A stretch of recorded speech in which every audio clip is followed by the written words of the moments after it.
Close your eyes for a second. Imagine you go to sleep in your bed tonight, and you wake up somewhere completely different.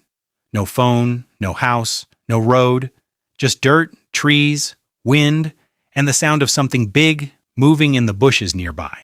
You just woke up in the Stone Age, about 10,000 years ago, and the next few hours will decide everything, whether you survive or become something else's breakfast. This is your story. Let's see if you make it. You open your eyes and the first thing you feel is cold ground underneath you. You're lying in a forest clearing. The air smells clean and too clean. No exhaust, no smoke, no city noise. Just birds and wind. Your first instinct might be to run. Don't. The biggest mistake anyone could make right now is panic.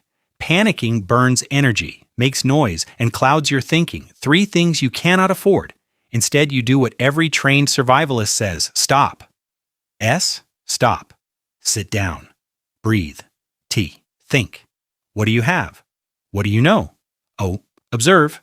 Look around slowly. What's the terrain? Where's the sun? Any sounds of water? P. Plan. What are your top 3 priorities right now? You pat your pockets. Nothing useful.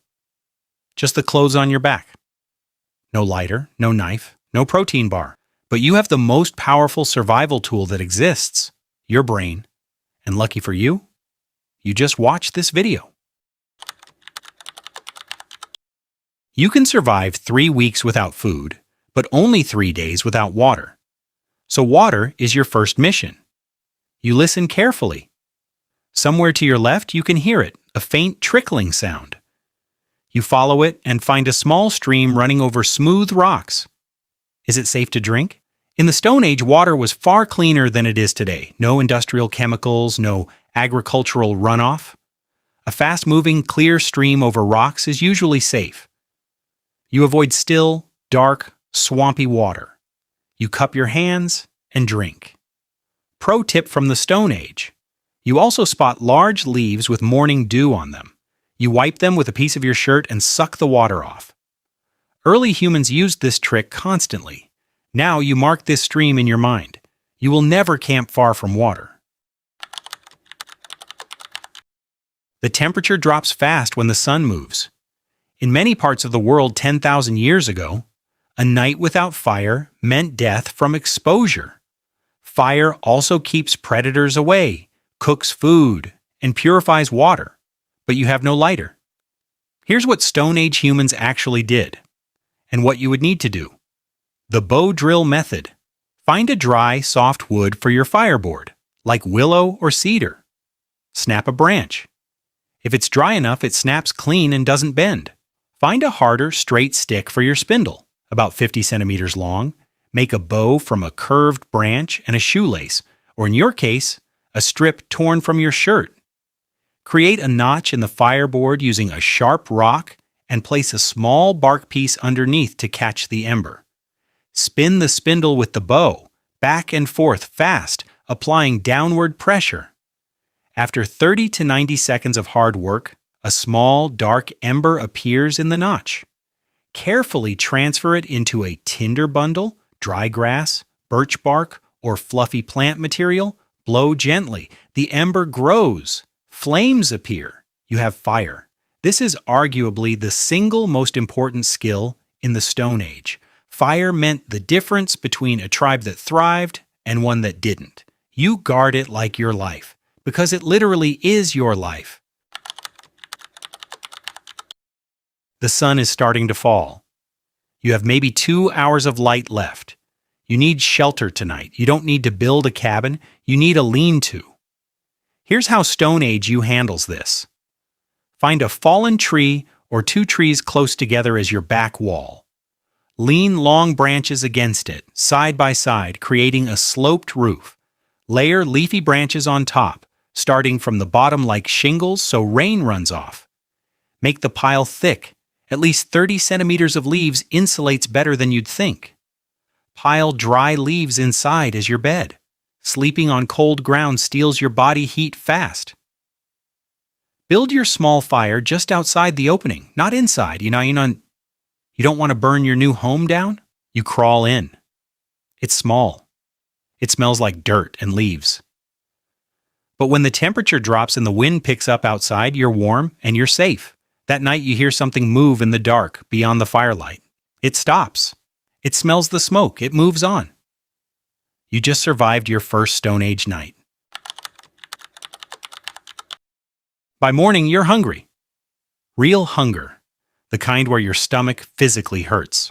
Stone Age humans were hunter-gatherers. The gatherer part is actually more important. About 60 to 70% of calories came from plants, not meat, what you look for. Plants first. Berries. Only eat red, blue, or black berries you can identify. White or yellow berries are almost always toxic. The rule? When in doubt, spit it out. Roots and tubers. Dig near riverbanks and open fields. Many are edible when roasted in the fire. Cattails, found near water. Every part is edible. The pollen is like flour. The roots can be dried and ground. Nuts and seeds, acorns, pine seeds. Acorns need to be boiled to remove bitterness, but they're incredibly nutritious. Make your first stone tool. Find 2 rocks, one hard and sharp-edged, flint, obsidian, or quartzite work best, one heavy as a hammer. Strike the edge of the flat rock at an angle to knock off sharp flakes. Congratulations, you just made a knife. The same kind humans used for 2 million years. Fishing. A sharpened stick plus a stream equals dinner. Fish in shallow water near the bank. Be patient, be still, and strike fast. Early humans were excellent at this. You avoid hunting large animals for now. Without a weapon and without experience, a deer, boar, or worse, a cave bear would be far more dangerous than the meal is worth. Here's the hard truth about the Stone Age. Solo humans died. Humans survived this era not because we were the strongest or fastest animal. We survived because we cooperated. Tribes of 20 to 50 people shared food, protected each other, raised children together, and passed down knowledge across generations. Alone, you can survive days, maybe weeks if you're skilled. With a group, you can survive a lifetime. So as you settle into your second day, you start looking for signs of others.